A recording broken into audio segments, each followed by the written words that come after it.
Have you ever received a gift that felt off?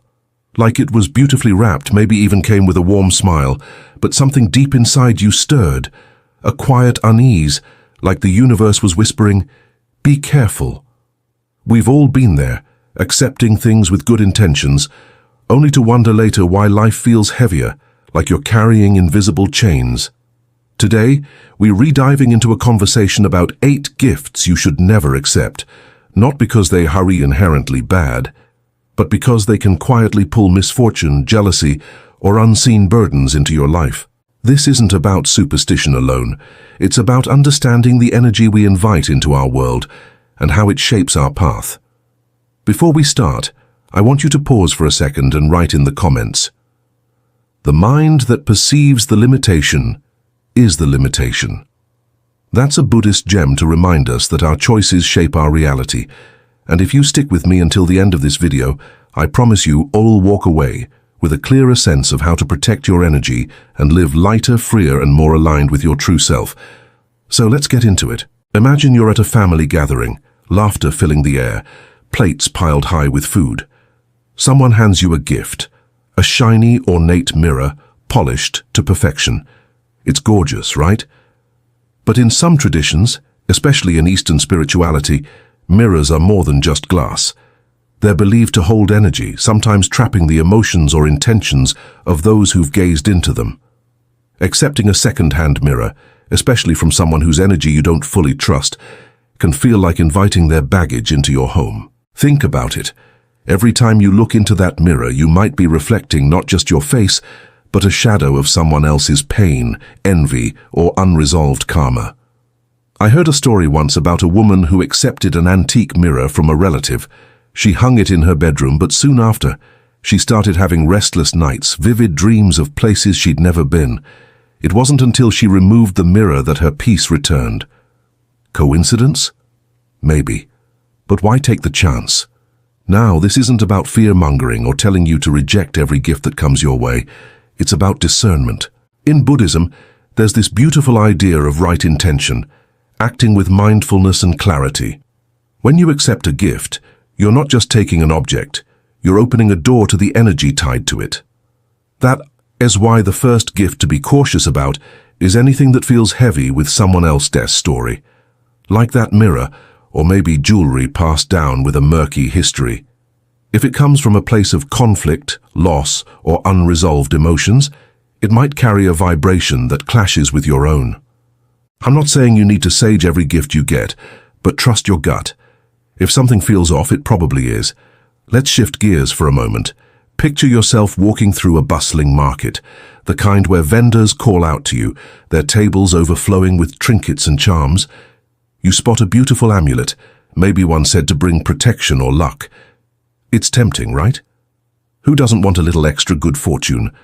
But here's the second gift to watch out for: spiritual objects given without clear intention or origin. Or, in many traditions, especially in Eastern mysticism, items like amulets, talismans, or even statues of deities are powerful tools, but only when they recrafted and given with pure intention. If someone hands you a charm without explaining its purpose or where it came from, it's like accepting a loaded gun without knowing if it's safe. A friend of mine once accepted a lucky pendant from a co-worker. She wore it proudly until she learned it was tied to a ritual she didn't want to align with. Suddenly, her life felt chaotic, like she was caught in a storm she didn't understand. When she let go of the pendant, things settled. The lesson? Be mindful of the spiritual tools you bring into your space. And you know what's fascinating?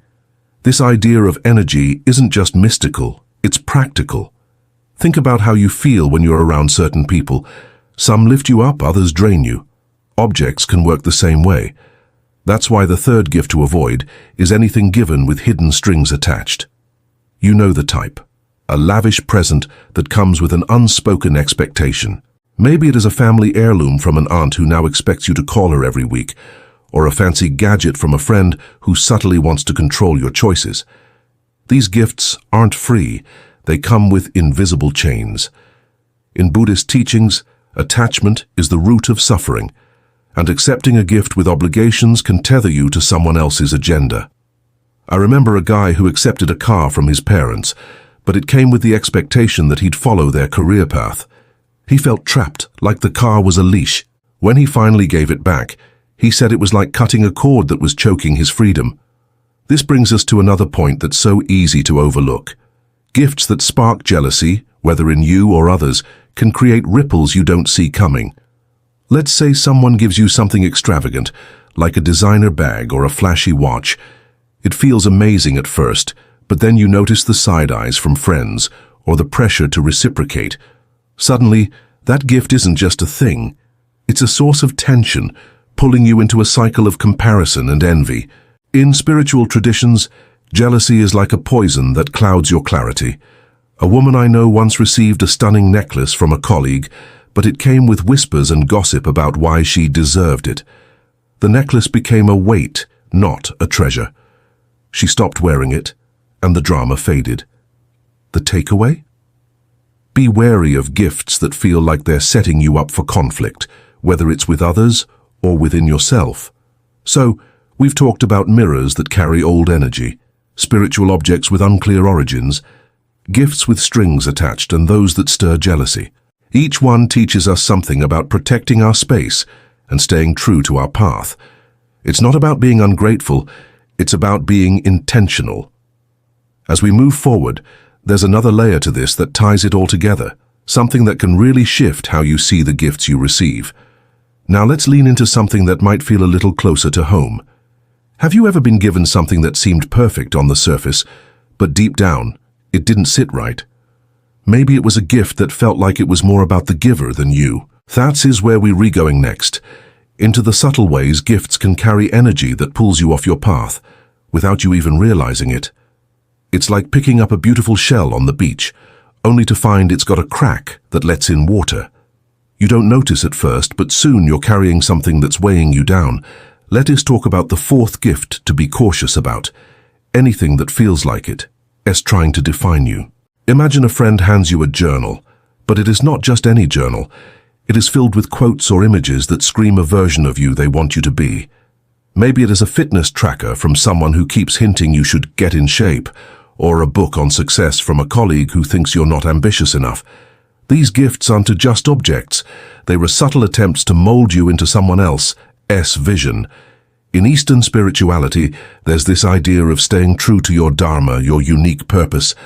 When you accept a gift that feels like it's pushing you away from that, it's like letting someone else steer your ship.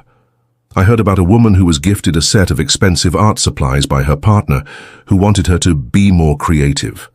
She felt pressured to paint, even though her heart was in music.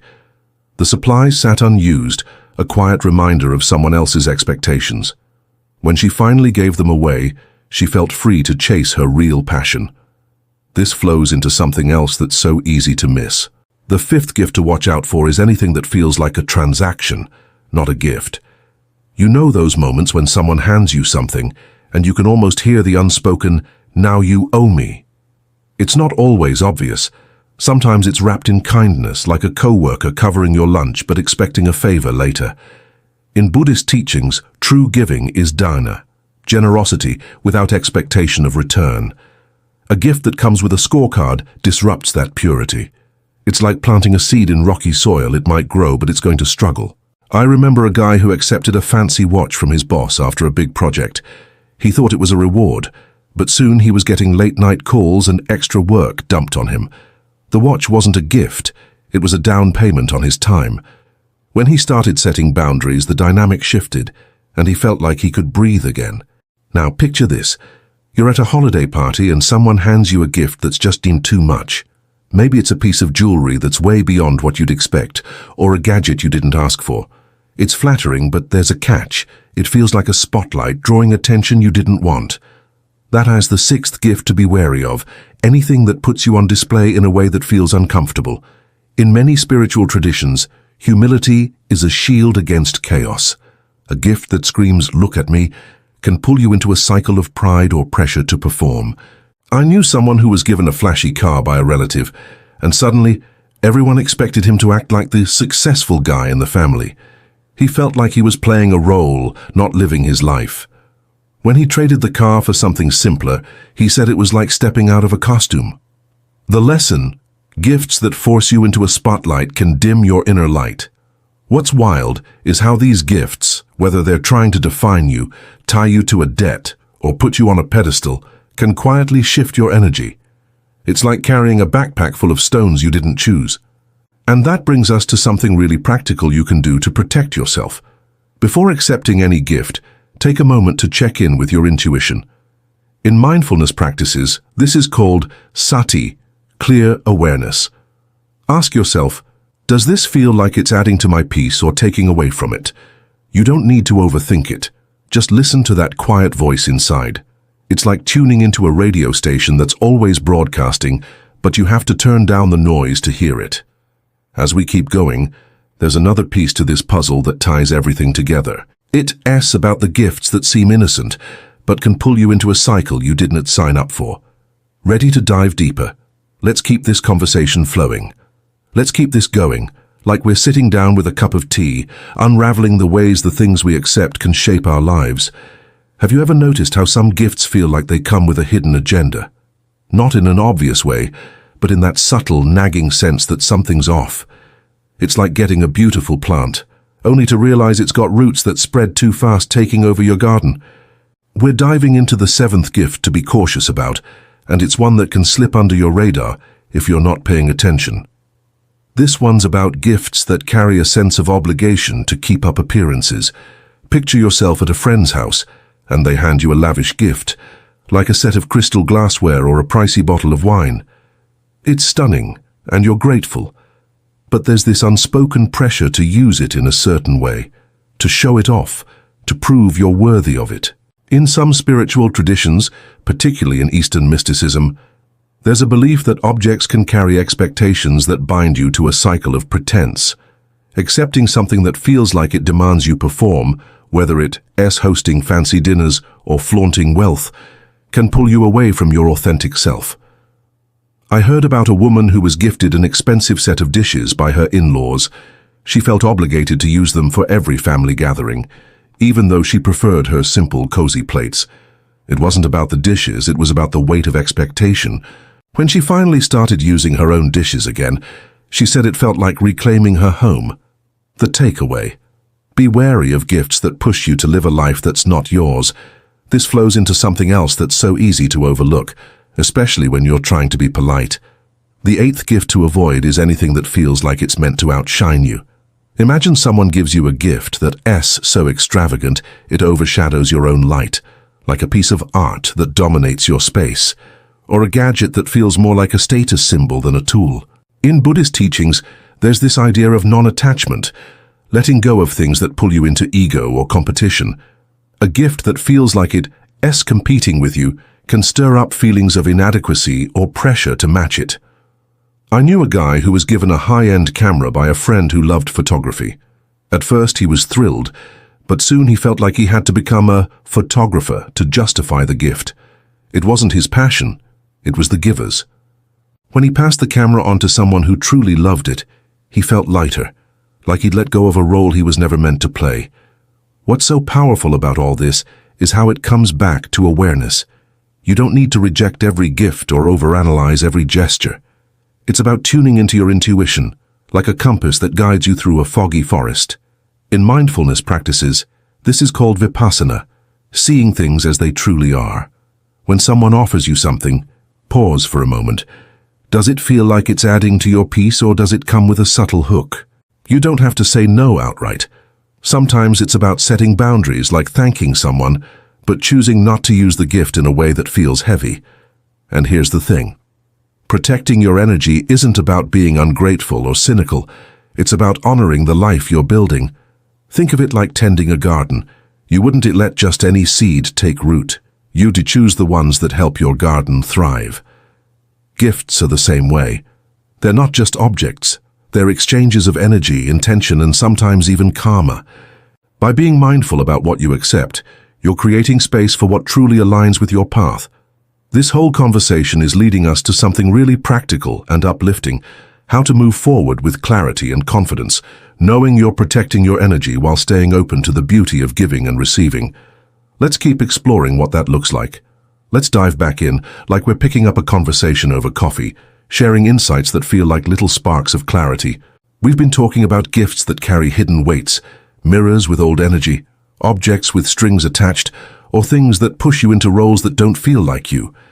Now let's explore how to navigate this with grace, because it's not just about saying no to certain gifts. It's about creating space for what truly lifts you up.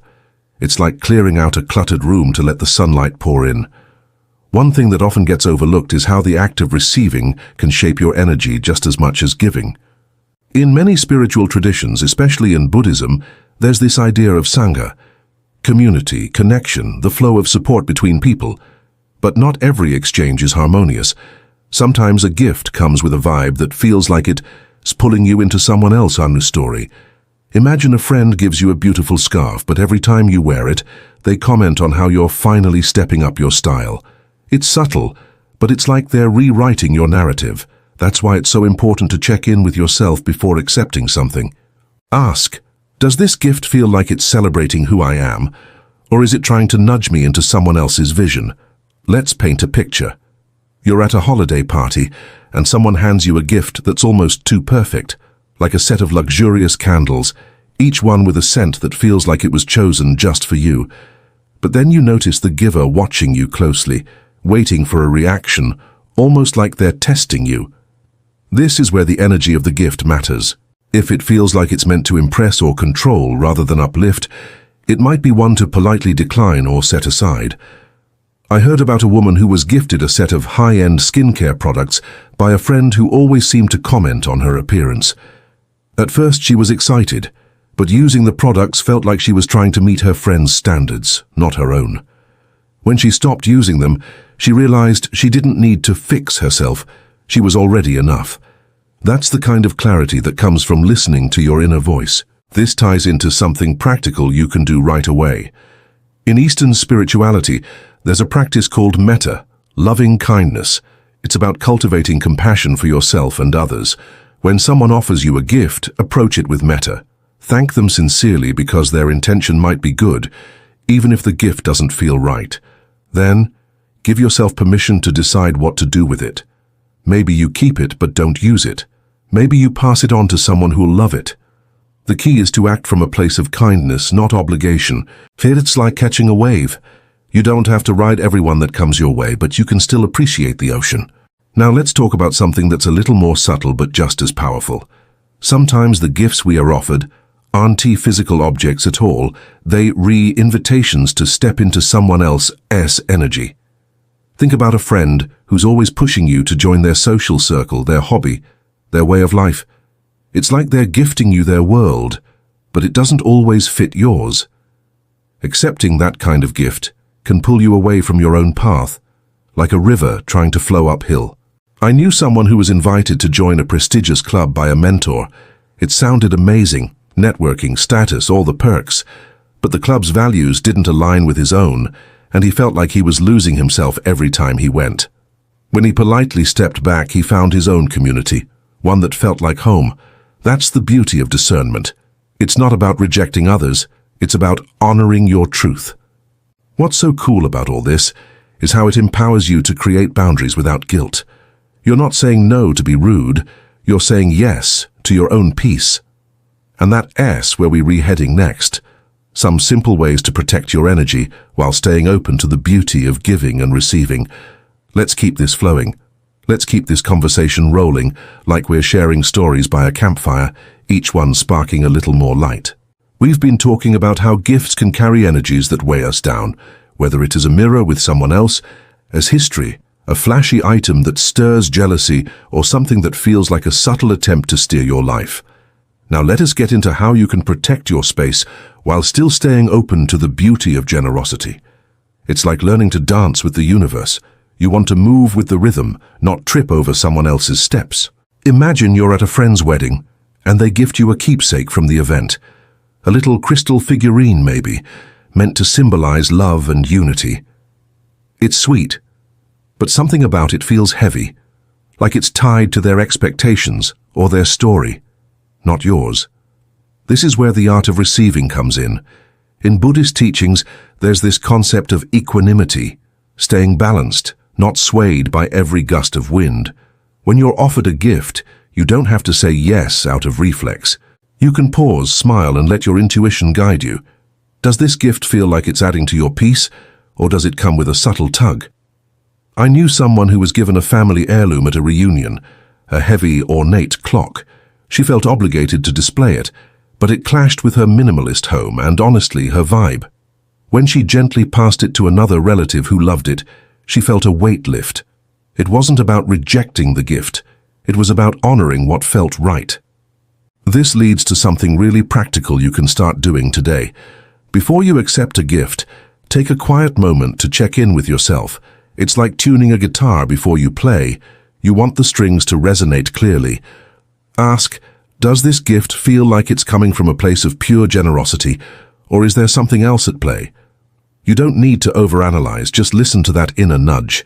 If it feels off, you can still be gracious.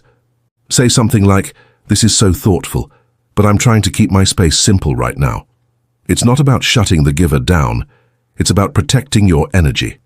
In Eastern spirituality, this is tied to ahimsa, non-harming for yourself and others.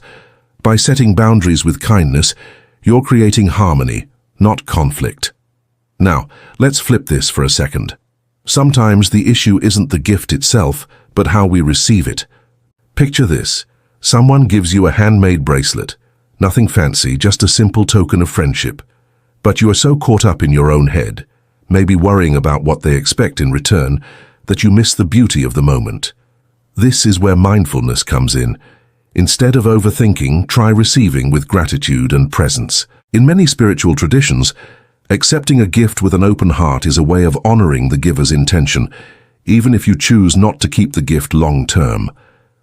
I heard about a guy who was given a small carved wooden figure by a co-worker. At first he worried it was weird or tied to some obligation, but when he paused and really thanked his co-worker, he realized it was just a kind gesture. He kept it on his desk for a while, then passed it on when it no longer fit his space. No drama, no guilt, just flow. What's amazing is how this approach can transform not just how you receive gifts, but how you move through life. It's like clearing fog from a window. You start to see things more clearly, including your own boundaries and desires. You don't need to say no to everything. You just need to say yes to what aligns with your heart. That's what we're building toward. Simple, practical ways to keep your energy light and your life aligned without losing the joy of connection. Let's keep exploring how to make that happen. All right, let's keep this flowing, like we're sitting under the stars, piecing together how to live a little lighter. We've been talking about gifts that carry hidden weights, things that pull you into someone else's story, stir up obligations, or just don't vibe with your energy. Now let's get into how you can start to shift this in your everyday life without making it feel like a big deal. It is like learning to sidestep puddles on a rainy day. You don't need to stop walking, just move with intention. Picture this. You're at a friend's house and they offer you a beautiful vintage book. It's stunning with gold-embossed pages and that old book smell you love. But something about it feels heavy. Maybe it's from a collection tied to a family feud, or maybe it just doesn't fit your space. This is where the magic of discernment comes in. In Buddhist philosophy, there's this idea of prajna, wisdom that cuts through confusion. When you're offered a gift, you don't have to accept it on autopilot. You can pause, breathe, and ask yourself, does this feel like it's adding to my joy, or is it pulling me somewhere I don't want to go? I knew someone who was gifted a set of antique teacups by a neighbor. They were lovely, but she sensed they came with an expectation to host tea parties she wasn't into. Instead of keeping them out of guilt, she thanked her neighbor warmly and donated the teacups to a local charity. She said it felt like setting down a bag she didn't need to carry. Here's something to try next time you're in that moment. When someone hands you a gift, take a second to ground yourself. Maybe it's a deep breath. Maybe it's just noticing how your body feels. In Eastern spirituality, this is like tapping into samadhi, a state of focused awareness. If the gift feels right, accept it with gratitude. If it doesn't, you can still honor the giver's kindness without taking on their energy. You might say, "This is so thoughtful, but I am keeping things minimal right now." Would it be okay if I pass this to someone who love it? It's not about rejecting the person, it's about staying true to your path. I heard about a guy who was given a flashy painting by a relative who wanted it displayed prominently. He thanked them, but explained he was keeping his walls simple. Later, he gifted the painting to a friend who adored it. Everyone walked away happy, and he stayed free of clutter, physical and emotional. Now let's talk about something that ties this all together, the gifts you give yourself. Sometimes the heaviest things we carry aren't tea from others. They were the expectations or habits we gift ourselves, like saying yes to things that drain us. Imagine you're in the habit of accepting every invitation, every favor, every role someone offers, because you don't want to disappoint. That's like piling your plate with food you don't even like. In spiritual practices, there's this idea of self-compassion, treating yourself with the same kindness you'd offer a friend. Start giving yourself permission to say no to gifts, physical or otherwise, that don't serve you. It's not selfish, it's sacred. A woman I know used to accept every helpful suggestion from her family, like books or courses, to improve herself.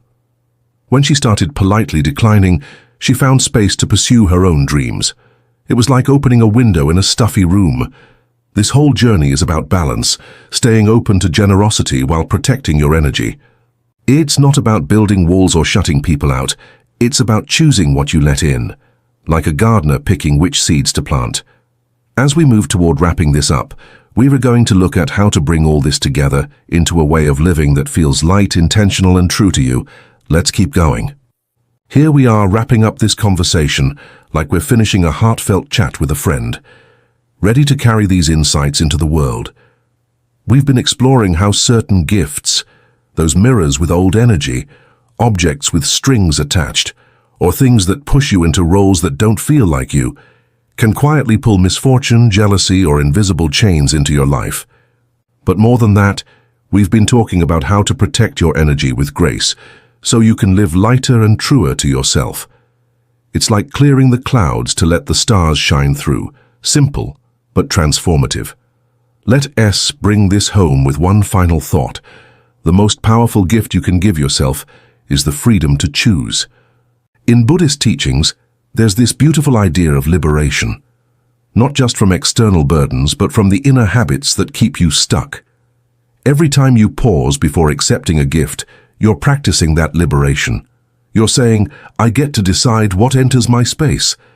Imagine you're at a family gathering, and someone offers you a heavy, ornate vase. It's gorgeous, but it doesn't fit your home or your heart. Instead of taking it out of obligation, you smile and say, this is so kind, but I'm keeping things simple right now. That small choice is like planting a seed for your own peace. I knew someone who started doing this with gifts from her extended family, politely declining things that felt like burdens. Over time, she noticed her home and her mind felt clearer, like she'd made room for what truly mattered. Here's the practical piece you can take with you. Start small. Next time you're offered something, whether it's a physical gift, an invitation, or even someone's expectations, take a moment to check in. Does it feel like it's lifting you up or weighing you down? You don't need to be perfect at this. It's about progress, not perfection. In Eastern spirituality, this is tied to santosha, contentment with what is. By choosing what aligns with your heart, you're creating a life that feels like yours, not someone else's. A friend of mine began applying this to the gifts of advice she got from co-workers. She'd thank them, but only act on what resonated. It was like she stopped carrying everyone else's maps and started trusting her own compass. And here is the beautiful part. This isn't tea about shutting people out or being ungrateful. It's about opening up to the kind of generosity that flows freely, giving and receiving without chains. You can still accept gifts with joy, celebrate the love behind them, and share your own kindness with the world. It's like dancing with the universe. You move with the rhythm, but you choose your steps. So, if any of this resonated with you, I'd love to hear about it in the comments. What's one gift, physical or otherwise, that you've let go of or plan to? Your story might spark something for someone else. Before we go, if you enjoyed this conversation and want more like it, hit that subscribe button and give this video a like. It helps keep these ideas flowing to more people.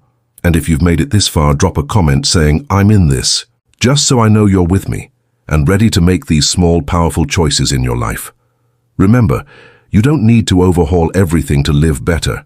Sometimes it's one mindful choice that lights up your whole path. You've got this, and you deserve that kind of freedom. See you in the next one. You in